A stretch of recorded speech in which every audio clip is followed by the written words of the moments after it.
Maverick. Noun, unusual person. A visionary, leader, go-getter, an independent thinker. They see the vision for their life and pull that future towards them with an unyielding belief that things can and must be better. They achieve what most won't. Innovative, influential, daring, and direct, with a remarkably high tolerance for taking calculated risk. A foe to the status quo. This is Passive Real Estate Investing with Mavericks. Your host, Neil Timmins, has been involved with over $300 million in real estate transactions. He's a published author, commercial property investor, and real estate syndicator. This show is for those who want to learn how to earn passive income through real estate investing. Now, here's your host, Neil Timmins. Welcome to Passive Real Estate Investing with Mavericks, where we provide actionable steps for you to grow your passive income and become job optional. During this episode, you're going to discover how Mitch is solving problems and profiting at the same time. Now, for those of you who are new, I'm your host, Neil Timmins. I love passive income from real estate. Now, before I introduce you to today's Maverick, I want to make a request that if any point during the show you like what you hear, will give us a thumbs up. Or if you love what you hear, give us a written review. Plus, be sure to take a look at the description in this episode. We packed it with thousands of dollars in free resources. Now, today we've got the privilege to learn from somebody who's been in the industry for nearly 40 years at this point. Prior to his career in real estate, he was in an accounting firm as a partner. Ultimately, it all changed when he retired from that and found his way into a new business, leveraging his contacts and his experience. Now, we describe today's Maverick as someone who's passionate about finding unique niches in real estate in which he can solve problems and capitalize with profit. Let me introduce you to today's Maverick, Mitch Roschelle. Mitch, how are you? Excellent, Neil. Good to talk to you. I'm glad that you're here. I appreciate that. And see, for the audience's sake, who are you, where are you from, and what do you do? Well, I'm wearing a hat with the Florida state flag on it. I'm a native New Yorker, and maybe I'm the only one who's done this. But I moved from New York to Florida. Nobody else has done that. I heard about you. Yeah, I'm the guy. You're the guy. Native New Yorker, been involved in the real estate industry my entire adult life, and I can give you a little background on that in a second. But I spend most of my time in the East Coast of Florida, and when it's getting too hot down there, I fly back up to New York. But I'm back and forth a bunch. And when I realized that this was both audio and video, Neil, and I had hat head, I decided to put the hat back on. And the one I picked was a hat with the Florida state flag on it, because I am a Florida resident. Well, that's terrific. I think for those in the audience who do not know the Florida state flag here who are watching video, now they've been educated as to what it looks like. That's wonderful. Tell me, let's talk about real estate, and maybe, go anywhere you want with this and bring me forward a little bit. But let's start at the beginning. Tell me about the very first commercial deal you bought. I may be taxing your memory here, but tell me about the first one. Well, I spent almost 40 years at the accounting consulting firm PwC. And I was one of the founders of its real estate consulting business back in the 80s. I'm going somewhere with this, Neil, trust me. Yeah.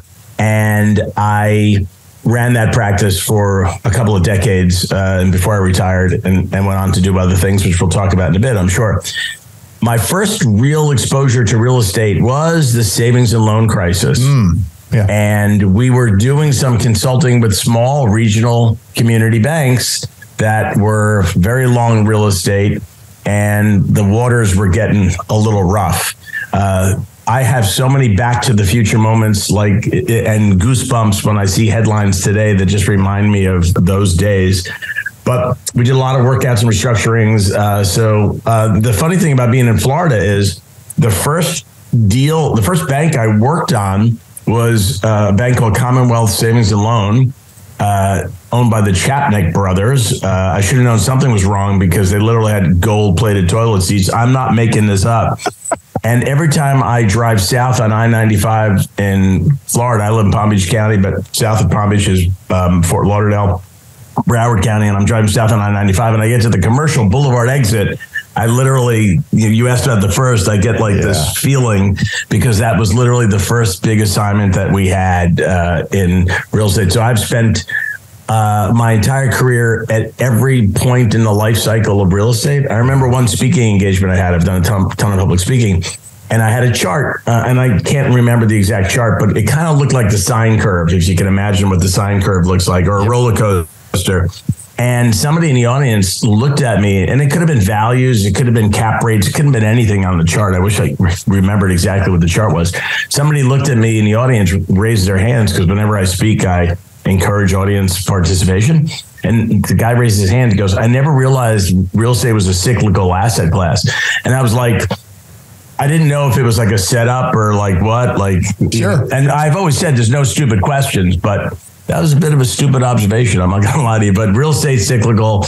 And the only way to survive in that industry as a service provider to it is to continue to reinvent yourself as the market changes. So when the great financial crisis came, it was like, okay, deja vu, been there, done that. And I really feel as though, Neil, we're almost in that space again. I see like the Silicon Valley banks, the First Republics, the Signatures in New York, and so on, falling apart. And it just literally reminds me of the 80s, late 80s during the savings and loan crisis. What feels, so there's a lot of similarities between then and now that you're getting that gut feeling. What's different today? I would say that, first of all, the FSLIC doesn't exist anymore. It's just the FDIC. Right. And I would say this, if I were to make a very macro observation, anytime a financial business fails and you looked at the root cause of why it failed, there was a mismatch between the maturity of assets and liabilities, right? They borrowed on a short-term basis and invested on a long-term basis. Yeah. And when they had to repay their borrowings, they didn't have liquidity from their investments. Why did savings and loans fail? It was because they were regulated differently than commercial banks. And savings and loans were not were able to actually invest equity. So they were doing mortgages that were participating and actually had like an LP slice. Right. The LLC didn't exist at the time, but the limited partnership did. And in addition to being a lender, they were also a limited partner, right? And but if you look at today, the complexity of the way financial institutions structure themselves, they're taking some outsized risk in terms of the liquidity of their underlying investments. And at the time, though, interest rates actually similarly were falling because interest rates had gotten to be insane in double digits. So this was like 9% paper with a kicker. But don't forget, there were still certificates of deposits that were on the balance sheet that may have been double digits, right? Yep. Right. So I wouldn't rule out, and I'm, good thing my memory's still okay. There were probably CDs that were 5-year CDs that could have had a 12 coupon on it, and they were going out and finding real estate that they were buying for cash on cash return of 9 with some hope that all the tenants would move out and they'd be able to up the rents, and they had an equity participation that got them in SuperCal because it was 4XL or Lotus 123. Yes. It got them to a 15% and they go, oh, this works. We're going to get 15 on our asset and we have to pay 13 on our liability. Yeah, they got like 2 on the asset, and the bank's fund crumbled. So so we're talking about, the mid 80s, and you're talking about coming off the interest rate cycle, coming on the down curve where interest rates were falling, we're past the peak, and the banks locked themselves into long-term liabilities, as you said. That means CDs, which they've gone and paid X for, and they invested at Y, and it became far more challenging coming down that curve. Today, it seems the opposite. Seems like we're still riding that curve up. We're probably in like 82, 83, 84, maybe somewhere in the early 80s, riding that curve up with maybe at the peak. Who knows, right? But what happened if I were to dissect Silicon Valley Bank? Yes. And interestingly enough, I had money in Silicon Valley Bank over 250 in a deal that I was an investor in because we had proceeds from a sale that got deposited in Boston Private Bank, which was owned by Silicon Valley Bank. So it got trapped on a Friday in that was weekend from hell. But thanks to government intervention, we got our money back. But banks have been paying nothing to depositor holders for, I don't know, since the financial crisis, literally nothing. Right. 17 basis points or, 17th of 1%, like nothing, right? Yeah. And now all of a sudden, interest rates started shooting up. And investors were looking at certificates of deposit or looking at savings accounts. And I'm talking about the most Main Street investor to even the Wall Street investor and saying, wait a second, am I crazy? Or is the 3-year treasury like over 5 right now? Yep. And they started pulling money out of banks and putting them into money market funds. And all of a sudden money was leaving the bank. This was not a run on the bank because people were worried because somebody tweeted there's trouble at Silicon Valley Bank. Right. No, this is because they weren't giving out toasters. They weren't paying market rate for the deposits, and depositors just started getting smart and they were moving money out. Right. And they were putting it into treasuries. And guess what?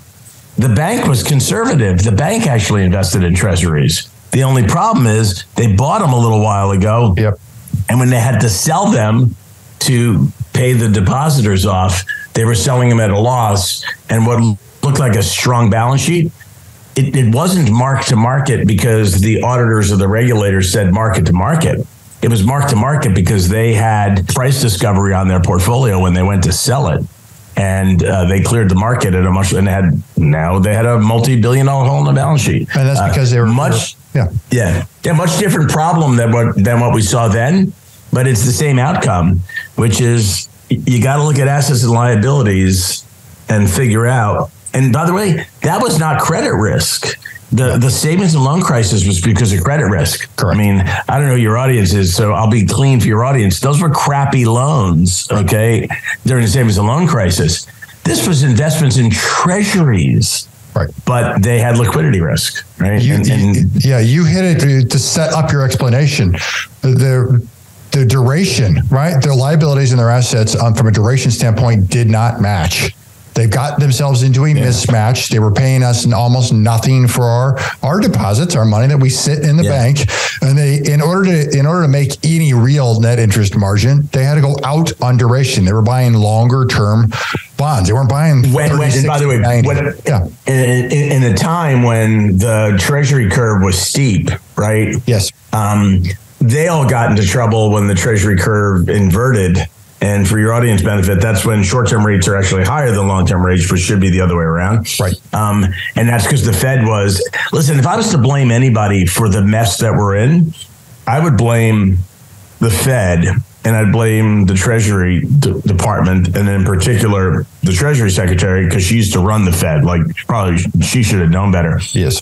For saying, that inflation was transitory when, we all knew it wasn't. Yes. I don't care how many credits of undergrad economics you have, you knew that inflation isn't temporary. Right. And the Fed easy money policy lasted way too long after the financial crisis, right? The Fed became a little too focused on the market and not enough focus. And if you were at full employment, which we were, mandate number 1, yes, and you were at stable prices, mandate number 2, and inflation was well below their 2% PCE target, and unemployment was below 4%, why are they still buying mortgage-backed securities and treasuries to boost the balance sheet of the Fed? That made no sense to me. No. So they created all this liquidity. They inflated asset prices, and maybe they had a reason. But when you unwind that, something's got to break. And what's breaking are these small community banks. And what's happening is exactly what they never wanted to happen.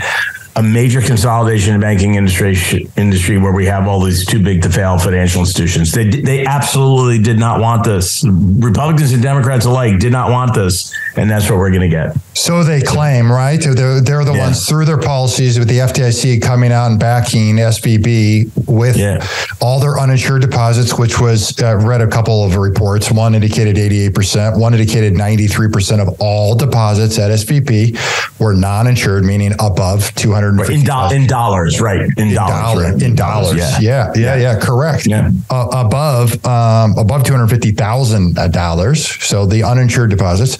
And the Fed comes out and says, all right, we're going to back it all. FDIC comes out and says, we're backing it all. And that leaves everybody in small town USA to wonder, are my deposits safe with my little bank, with my regional bank, or must I be taking dollars and cents off the table and going with the banks that in 2008, the federal government backed, improved? There's a segment of them that are too big to fail. Yeah. No, listen, JP Morgan Chase is too big to fail. Wells Fargo is too big to fail. Citi's too big to fail. US Bank is probably too big to fail. I'd say they're on every corner in Florida. Truist is probably, that's formerly SunTrust, and BB&T. But like, let's take a BB&T, not to get overly granular, but that was one of those banks that was just acquiring all these other banks because in the wake of the global financial crisis, the FDIC and the Treasury Department was like saying, you buy that, you buy that, you buy that. And they became too big to fail. They were small. They were Farno and they were small, and SunTrust too. Now they've become behemoths, and that renders them too big to fail. But ironically, if you look at the way there was intervention from the Fed, the Treasury, the West Wing, obviously Silicon Valley Bank and First Republic were too big to fail because they didn't let them fail. Right. Correct. And what's next, right? Signature Bank in New York, they were invested in crypto. So I got no sympathy for them. Right. But literally no one listening to the sound of my voice should have a deposit in a single bank and a single account over $250,000. No one. Correct. But what do you do when you get a wire transfer from a transaction? Do you tell the wirer to break it up into segments? Let's say it was $250 million. Do we break that into hundreds of individual wire transfers and set up hundreds of accounts so that money, when it clears and sits there for 2 days, is safe? I think that's a place where the Fed needs to play, right? If the Fed nightmare, correct? Yeah. If the Fed wants to intervene in an intelligent way, they should create some sort of clearing platform where people who do have accounts over 250 or a transaction with proceeds over 250, it's safe while it's there, right? You're going to tax my memory, so somebody can fact check me on this. I want to say it was about 1983, maybe it was 87 though. So somewhere in the 80s, I'll give it. The FDIC moved their limit to $100,000 coverage. It was in the wake of the financial crisis, 2008, that they temporarily moved it to $250,000. That was set to expire in 2009, eventually got put into Dodd-Frank, eventually got put into permanent placement at $250. Yeah. If you want to model that for inflation, we should be at about $350 today. And by the way, if you have your money in Merrill Lynch, UBS, Morgan Stanley, and it's insured by SIPC, it's covered for $500,000. This makes literally no sense. But I think, unfortunately, things that require Congress to act end up getting really messed with politically because there are big voices in the banking committees in both chambers that want to use any time we're open the door to change a regulation to impose other regulations, and that's the challenge with modernizing anything. Yeah, you're right. I want to circle this back and pivot. I want to go down a real estate rabbit hole because I know there's some interesting things you're doing on multiple fronts on direct investment side. Tell me about your most recent deal, and then I want to go down the path of what you're doing specifically on some of the housing side, some of the workforce housing side, because you're doing some unique things there. Yeah, and I would make one of those the recent deal. So when I left PwC, just to sort of round out my resume to save you listening from going into LinkedIn, you're welcome to. But when I left PwC, I did a couple of different things entrepreneurially, and was trying to connect the dots. So, you build up this great portfolio of contacts. Neil, you've now been added to that, but you build a great portfolio of contacts over a long career of professional services. And then, not that I was looking to monetize it, I was just looking more to have fun with it. And I ended up joining a firm based in Florida, because I'm in Florida, called Madison Ventures Plus, that tries to find places where no one's paying attention to real needs for capital in an industry, right? So one of their portfolio companies, which I'm not involved with, is a lender to the cannabis industry. And you don't have to read too much to realize that, it's legal at the state level, but not legal federally. There's a lot of limitations on the ability to get conventional financing for an industry. So they have probably the largest platform that provides liquidity to the cannabis industry. It's a company called Sweet Leaf. It's not one of my portfolio companies, but since I'm back in real estate, I was helping them do the same thing. If we just look at this statistically, if you look at household formations, and for those listening who may not know this, and you may cheer in your car listening to this, but a household formation is when children move out of their parents' house. That's when you generally get the warm reaction from an audience. Right. If you compare aggregate since the financial crisis, since the housing crisis, you compare cumulative household formations to the new addition of supply of both single and multifamily housing in America, we have 3 to 4 million households for which we haven't created new supply. So we have a housing shortage in this country. During the COVID period, the median house price from 2020 to 2023, in that 3-year period, went up $100,000. So we have an affordability problem. Right. We have an availability problem. Interest rates have just gone up, so affordability has become a different issue. But I'm talking about single family and multifamily. So it could be for sale, it could be for rent. We just have a housing shortage. Rents have gone up high, out of touch for most people. So one of the macro things that we are focused on at Madison Ventures Plus is workforce housing and just creating supply of housing in markets and in segments that doesn't exist. And workforce housing, these are not barracks for people who work in a factory. No. Somebody once said to me, workforce housing, and I'm like, no, it's really people who were in the workforce, right? A couple who's moving in together for the first time, somebody who literally just entered the housing market. They are household formation. They moved out of their parents' house. Yeah. My kids are literally living in my house in New York because you know what it's like to rent an apartment in New York City? It's insane. Right. So they're not stupid. They're living at home, saving money, right? And they're putting money in the bank and buying CDs to pay 5%. They're actually, think about it, if it was a year ago, that would have been awful. Right. So in any event, the need for housing is our issue. So you mentioned the deal. One of our portfolio companies, which is based in California, is taking, I don't want to say taking advantage because that doesn't sound right, but we're using a provision in the law of the state of California, which is brilliant, that allows you to tear down a single family home and as of right, put up to 8 units on that site in the state of California. It doesn't exist in every city because there are some cities that say, we don't want that in our city. There are some not in my backyard places, but in Los Angeles County, in the city of Los Angeles, for example, you can do it. Okay. So we're buying single family homes. We're demolishing them. We're putting down a foundation or two, depending on what, and we're putting up to 8 units of multifamily housing on those sites. But if you do it the way everybody else does it, and you take 2 years from land acquisition to certificate of occupancy, or 3 years like everybody else does it, you're missing not only the market opportunity, but you're not solving the pressing need for housing. Okay. All you're doing, it's lather, rinse, repeat. It's what everybody else does in the housing market. So what we did was, or what we're doing is we invented a process to build in probably a third of the time. What could take somebody 3 years, we can do in a year. What we do is in a factory, and we have one, we manufacture all of the panels that go into the house. The frame is built. If you close your eyes, you're driving on I-95 and you're somewhere in Georgia driving north. This is me a week ago. And you see a house on a flatbed driving on I-95 with a car behind and a car in front that says wide load. We are not doing that.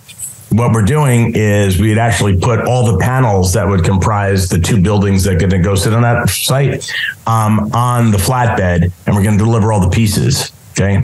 And then we literally screw the thing together on the site. So screw the floor in. Yeah. It's literally, I don't want to minimize the brilliance of it, but think about putting together a piece of furniture that you can actually don't have to watch 5 YouTube videos to figure out, and you don't need an Allen wrench. but we've put in all the plumbing, all of the electrical, the home runs that run electrical throughout the house. Yeah. All of that stuff is already in, and we just need to put it together. The stairs that connect one floor to another, because some of our units are duplexes, already done. We don't have to build those on site, just have to be put together. So we can, from land acquisition to occupancy, full occupancy, it's called stabilization, we can deliver in about 11 to 14 months, depending on, site vagaries, permits, stuff like that. But there's no zoning, right? We don't have to deal with any of that nonsense. So we're delivering it, I'll say, better, faster, cheaper. And we pass the savings along to the tenant, because we don't need to charge rent to make our Excel model work. We know what our rent needs to be. So if we're slightly below the guy around the corner, but we lease up in no time, and we're meeting that need. So in terms of a real estate deal, I don't think I've been this excited about a real estate project in a really, really long time, because not only are we solving a societal problem, and not only are we doing it in a very ESG way, if you want to talk about ESG, but we're building it so much more efficiently. I mean, I'm literally, as we speak, I am digging out a 1,000-gallon in-ground oil tank in my home in New York. Literally, it's happening as we speak. There's nobody working today, of course, right?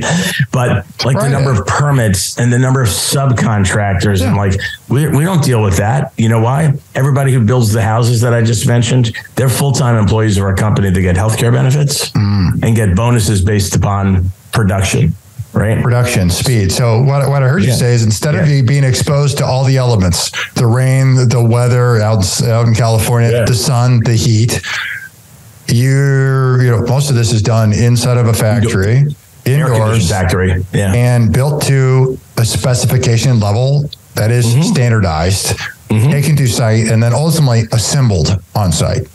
Correct. With a fraction of the crew that you would need to frame a home.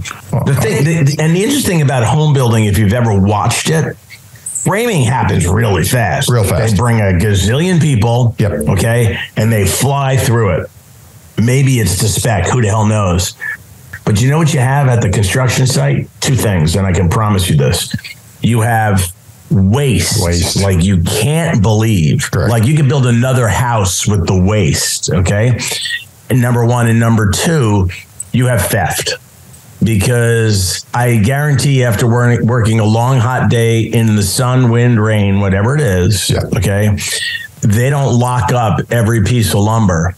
And lumber became one of the hottest commodities about a year and a half ago. And every construction site was pillaged at night by literally a local contractor who's doing her kitchen remodel for somebody and said, I can get 6 2x4s. Why stand in line at Home Depot? I can get them from the guy down the street. We don't have any of that waste. We don't have any of that shrinkage, as the retail industry would call it. And we don't have to wait for a plumber to drill a hole. We don't have to wait for an electrician to run wire, or because we've done it all, right? We're not avoiding any code requirements. We're just bringing whatever expertise is needed to build the home, trade expertise, we bring them. The only thing we don't do is roof, right? Because we haven't vertically integrated roofers yet, but we've got the electrical, plumbing, all that stuff done. Hooking up the electrical to the city, or to the water to the city, we're using subcontractors. Those are the things that slow us down sometimes, but everything else is speed to market. It's unbelievable. No, it's incredible. And then I would imagine you've got cost savings there. What you're saying is you can pass it along to the tenant at that level, and you probably lease up fast. You're operating in a much faster basis. And in an environment where we have increased interest rate costs of borrowing funds, you're able to recoup savings along that by the reduction of the construction time. I love talking to smart people because you figured it out. Before I had to say it, Neil, you said it yourself. Time is money in real estate because it's a capital dependent asset class. Yes. Whether it be equity that wants a preferred return or return on its investment, the clock is ticking. From the day an equity investor gives you $1 to buy that land, the clock is ticking. Mm-hmm. Or if you're borrowing money and you're drawing down, the second you make that draw, you're not only are you paying for the commitment, you're also paying every time you draw money. So the faster you build it, the less interest costs you incur. And the quicker it's stabilized, the faster you can get lower cost financing from Freddie and Fannie because they have a mandate to create more affordable housing. Right. And by the way, this is lowercase a affordable. This is not HUD. This is not Section 8. Right. This is workforce housing, but we do it affordably. And it's also new because if you look in some of these neighborhoods in Los Angeles, they haven't built anything new since the 70s. Yeah. I mean, like it. My grandmother lived in West Hollywood. And we're New Yorkers, but Sandy Koufax left Brooklyn when the Dodgers went, and she got on a Greyhound and followed Sandy Koufax. I'm not making that up.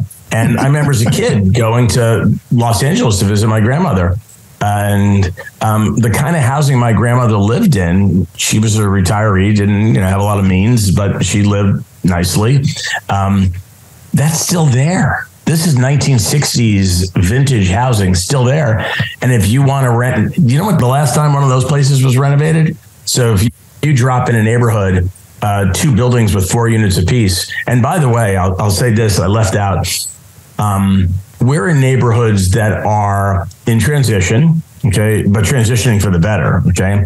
And we are in very, very diverse neighborhoods in the truest sense of the word diverse.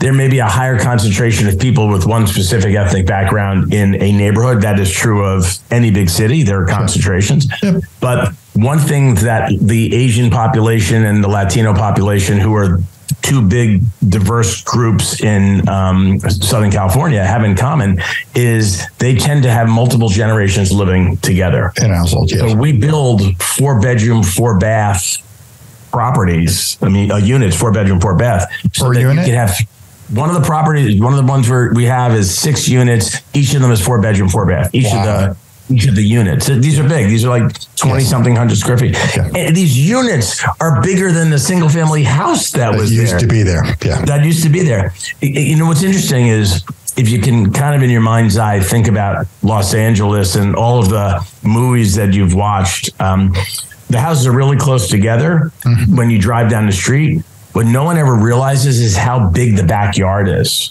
So we're basically putting whatever the setback is on the front, we're going right up to the line and we're putting the first structure there. Yep. Okay. We leave room on the side. We put the parking in between the 2, and then we put the second in the back. And these can be 3-4 story buildings. Some of them are duplexes, but we make really, really efficient use of the land. We put solar panels on the top. We put charging stations for those of you who have electric cars. We bring enough amps to the site that you can actually charge your car. Sometimes in California that gets tricky, but there's multiple generations in there. So grandma, children, grandchildren, they're all living together, and that's what that market demands. So it's not just workforce. And by the way, the worker in the workforce is probably the family in the middle, the mother and father and their kids, but they have their parents with them. And it may be both sets of parents. And no one's providing housing for those people. Nobody, right? And buying a single family house and renovating it to make room for all of that, that's out of reach. Could be $1.5 million.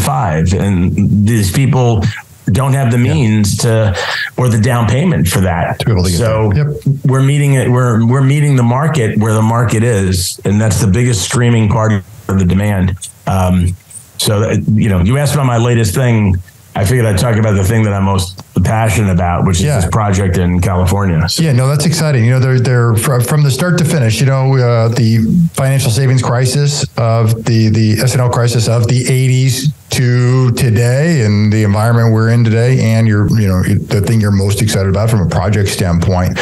You've learned a lot over the years as it relates to real estate, execution of transactions, and seen a whole bunch of changes. What have been some of the biggest lessons, the biggest changes that you've seen through the real estate environment during your tenure in this industry? I would say answer a different question, but answer your question. If we have more demand than we have supply and prices are going up, real estate is the only stupid industry that in a period of rising prices doesn't create more supply. Right? If widgets were selling for more today than they were yesterday, and the profit margin was growing on the widgets, believe me, everybody would be out making widgets because they could sell them. Correct. Okay. So why are real estate people not building? Well, there's 3 L's, and then there's 2 more L's. The first are land, lumber, and labor. Okay. So land has become more expensive because of supply and demand dynamics. Mm-hmm. Labor, well, it's the tightest labor market. We went from having a jobless recovery to having a labor crisis in the middle of like a period of inflation. Like, makes no sense. In a technical recession. Right, in a technical recession. Like, that makes no sense. Right. And lumber, to me, I needed an L, so it's the holding place for all building materials. Okay. Then there's 2 other L's, and one of those L's is the answer to your question, and the other one has a part of it. One of those L's is laws. The number of regulations that have been steeped upon people with the best intention to want to supply housing to the market, it's made it so that they can deal with the other 3 L's, they just can't deal with the rules, okay? And then the last is lenders. And lenders keep having their hands tied behind their back because of more rules. Okay. I didn't want to bring R's to it. So, but regulation is, because that's the direct answer to your question, but I wanted to set it up. Regulations are the thing that has confounded me in all of this. And it's ironic that I'm talking about doing this in California, which anybody listening to the sound of my voice would assume is the biggest regulatory nightmare. And Ronald Reagan, may he rest in peace, is rolling over in his grave thinking that the state in which he was a governor. There's a man who spent his entire political career, once he changed parties, but his entire political career fighting regulations and trying to deregulate. And California is so steeped in regulations that the state of California has deregulated land development in existing communities to create a way to solve the problem. And by the way, if I thought that this was a secret, Neil, love you, but I wouldn't be on your podcast telling everybody. And you know why I'm telling everybody? Because I think your investor audience would be interested in hearing about it. Yeah. But moreover, because there are 30,000 sites in Los Angeles that could do this. So if somebody else wants to build the site next to us, knock yourself out. And I'll leave you with this. One of our legacy portfolio sites before we started scaling the business was finished probably in 2020. Okay. We started right around the same time. A guy next to us was doing the exact same thing. We have completed, leased, and sold at a profit that property. This guy still doesn't have a certificate of occupancy. They're still schlepping cinder blocks to the construction site. So we were taking advantage of, and I hate saying it that way because somebody, if they rip that soundbite off, they would think we're doing something nefarious. We're taking advantage of an existing law for its intended purpose. Mm-hmm. And I've dealt with the 2 last L's, and I've dealt with land it is what it is. Right? I have to buy a single family house at whatever the seller's willing to sell it for. Lumber, we've cut that cost down considerably because we don't waste a nickel of it. Okay. And labor, we solve that problem by hiring full-time employees that we pay health benefits to and bonuses to. And you know what else we instituted? An employee referral program. Because as we start to scale, we need more workers, right? To me, the biggest risk in that business model is finding talent. Not a problem, because everybody who works for us, who's happy to work for us, is happy to convince their friends who they used to work with for a subcontractor to come work for us. Because what we don't do is we don't furlough our workers because we don't have a project. We pay them. And if we don't have, we had a period where we didn't have an active project because of where we were in funding. So you know what we did? We took all the lumber, we kept buying it. We already have the design. We know what we're building. We just kept building. We used the guys in the factory. We just kept building panels. So as soon as we poured the foundation, boom, ready to go. So it's a different business model. And when I tell real estate people about it, and your audience are mostly on the investor side, which is great, as opposed to the operator side. All the operators I talk to would tell me 5 reasons why that's not going to work. Oh, that can't work. That can't possibly work. How could you find somebody who wants to be an employee? Health benefits and a paycheck they don't ever have to track down. Yeah. I mean, that comes every Friday. That comes every Friday. Right. yes. Yeah. And I understand the distinct competitive benefit associated with that from a contractor basis. Well, do I lose sleep about our ability to have 50 or 100 projects going simultaneously and knowing we have enough full-time employees to do that? Sure. Okay. But we're scaling intelligently. We're not going from zero. We're not like, a Formula One car that makes a turn at 16 miles an hour. And then 2 seconds later is going 150 miles an hour. Like that's not the way to run a business, but we're scaling the right way. And we're adding workforce where we need it. And the really interesting thing I'll leave you with from the workers' perspective, and by the way, I mentioned ESG, no waste, solar panels. If you really want to talk about ESG, we provide healthcare benefits to our employees. You really want to talk about ESG like that? But we're teaching trades to some of these guys. So if you were a carpenter and that's all you ever did, you had a nail gun or a screw gun, and you just attached 2 pieces of wood to one another and you cut them, like that's all you did. But now all of a sudden you're drilling holes and running cable to wire the entire house. Okay. Running cable. You're now learning another trade. Correct. You're drilling a hole, carpentry, and you're taking PVC. We use some of that, the new technology for crimping plumbing, where you don't sweat the pipes anymore. You put the pieces together and you crimp them together. Yes. They're learning to do that, right? So, oh my God, like you've taught them a new skill, new trade, ultimately becomes more valuable in any environment. And you know what? If we lost one of our foremen because he or she, and we have both, wanted to start becoming a home builder themselves or build their own home because they think that they learned all the trades to do it, God bless. That'd be the great, to me, that would be, I'd put their picture on the wall in the factory as the greatest success story. That we taught a guy who came to us at 19 as a carpenter, and then at 25, he was building homes, right? Wow.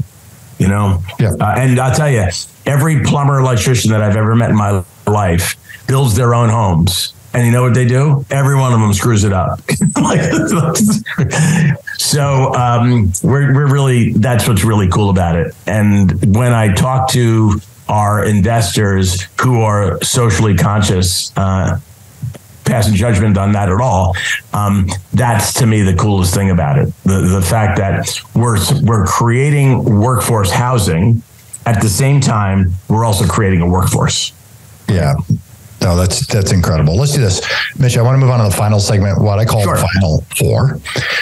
What do you think holds most passive investors back from hitting their personal next level, whatever that happens to be? I would say if you are a passive investor in real estate, then you need to align yourself with sponsors, because that's where your flow of investment opportunities come from. And I don't think the typical, and I don't mean anything disrespectful to anybody listening to the sound of my voice, but the typical, I'll call them retail investor, however sophisticated they may be, doesn't have a big portfolio of sponsors that they're aware of. Okay. So I've got this burning desire to invest in real estate. I have a financial advisor, and he or she has limited access to real estate deals. So I invest in the first thing that comes along because I want to do it, but it may not be the right deal for you. Okay. It may not be the right kind of income. It may not have the right tax benefits. It may be suitable for an IRA because that's where I want to put it, but they don't have a mechanism for you to put it in IRA because you can't get a custodian for it because it's not something with a CUSIP number. I think that access is the biggest problem that a passive retail sophisticated investor has to real estate. And I'm going to give a shout out to one more thing. We're building a parallel business within Madison Ventures Plus, where we're going to get I'll call it a co-op of registered investment advisors. So these are the folks that your listeners are already doing business with. And we're going to partner with this co-op of registered investment advisors to create more opportunities for those RIAs to introduce their clients to these kinds of alternative investments, not just ours, right? There could be 6 other general partners, deal sponsors that could be part of the portfolio. Sure. But that's the problem. It's access. And I was talking to one of my former partners in my firm, very sophisticated guy, and he was investing in a real estate deal. And I was talking about other things, and he was telling me about it. And I was like, boy, like that deal is long real estate in the wrong market at the wrong time, right?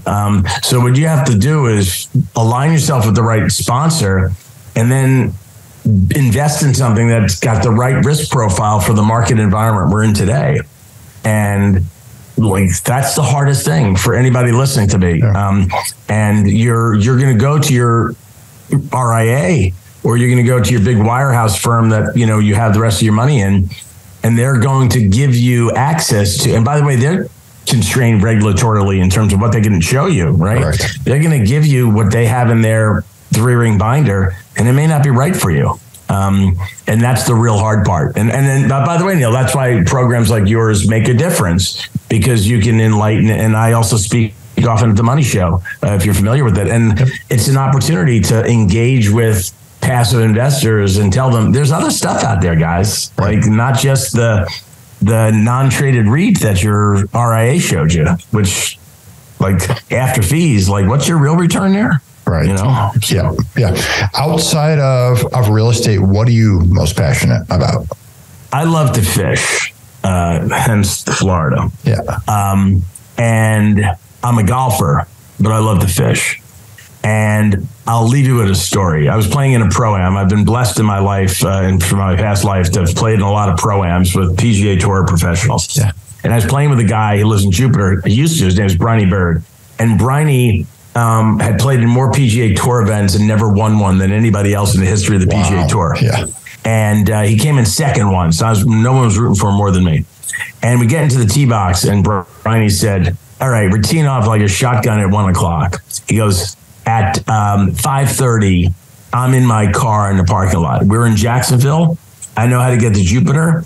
And he goes, and I looked at the tide tables, and I'm taking my son on my boat that's in my backyard, and we're going bone fishing tonight. It's a full moon, and we're going bone fishing. So, and I said, so let me ask you a question, Briney. What would you rather do on any given Saturday? And he goes, I'd much rather fish. And I said to him, is that why you've missed so many cuts in your life? You get the weekend off. But I love, I love to fish. And I also love spending time with my family. I have a wife and 23-year-old twin boys. And common denominator between all of us is we like to go out fishing. So that's why we live in Florida. You can literally do it in your backyard. That's exactly right. Your favorite book is what?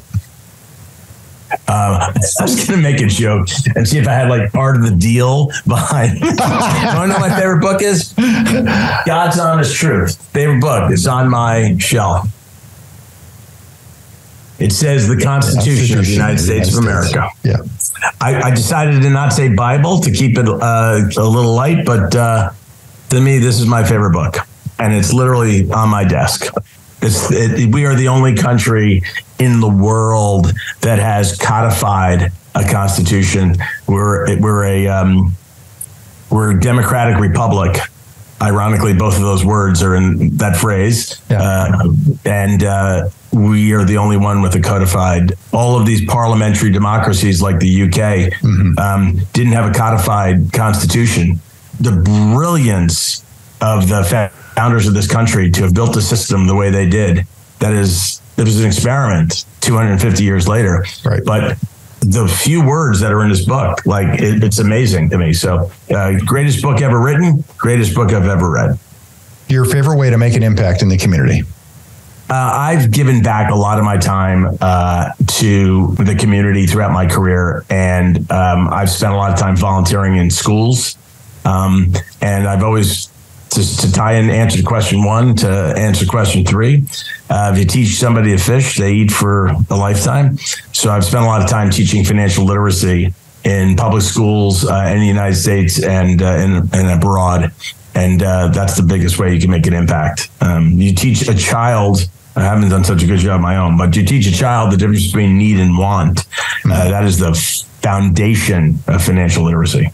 Mitch, this has been a great conversation. I probably could talk to you all day because I know you're a... Yeah, sure. You got my cell phone number. Call me when you get bored. There you go. You're a wealth of knowledge. But if you hear fish on in the background, you know what I'm doing. Yeah, exactly. No. It's tough to beat fish. It's tough to beat fish in the open waters. I don't freshwater fish, by the way. No disrespect to anybody listening that's going to tell me about some largemouth bass or a trout. I don't tie flies. If it doesn't have salt in the water, I ain't fishing it. And by the way, circle of life fishing. If I eat it, it goes in the boat. If it can get used for bait for catching another fish, it goes in the boat. If it can't be eaten or it can't be used as bait, it goes back where it came from. No, it's wonderful. For people, they want to find you, they want to follow you, they want to connect with you. Where can they go? What should they do? Yeah, so you can follow me on Twitter, which is Mitch_Roschelle, and it's ROS like Sam, CHELLE. If you follow me on Twitter and decide you don't like my politics, feel free to unfollow me. It's fine because I am very political on Twitter. I spend a lot of time on television at Fox Business Network and Fox News Channel, so that may answer your question about whether or not I'll save you the Googling me then. The business in which I'm a principal is Madison Ventures Plus. And you can find Madison Ventures Plus, and you can learn more about some of the portfolio companies. And if you're interested in finding out more, and you follow me on Twitter, I'll follow you back, and you can send me a direct message, or my email address is on the Madison Ventures Plus website. You can contact me. Happy to discuss real estate, and Neil, if you have me back, I'm happy to come back. No, that's wonderful. We'll be sure to set it up in the future, no doubt about it. Link to Twitter, link to the website are below in the show notes for everybody. Mitch, I appreciate your time. You bet. Neil, have a great day. Thanks so much. To our listeners, pat yourself on the back. You guys have made it to the end of the show, and most people never finish what they start. If you receive value from today's show, be sure to share it on LinkedIn, your Facebook page, or your social media platform of choice. Subscribe to never miss a valuable episode in the future. And if you found value in today's episode, give us a thumbs up with a positive review. If there's a particular topic you'd like to hear about, well, I want to hear from you. Shoot me a message on LinkedIn. The link to my profile is below in the show notes. You can connect with me there for more valuable content.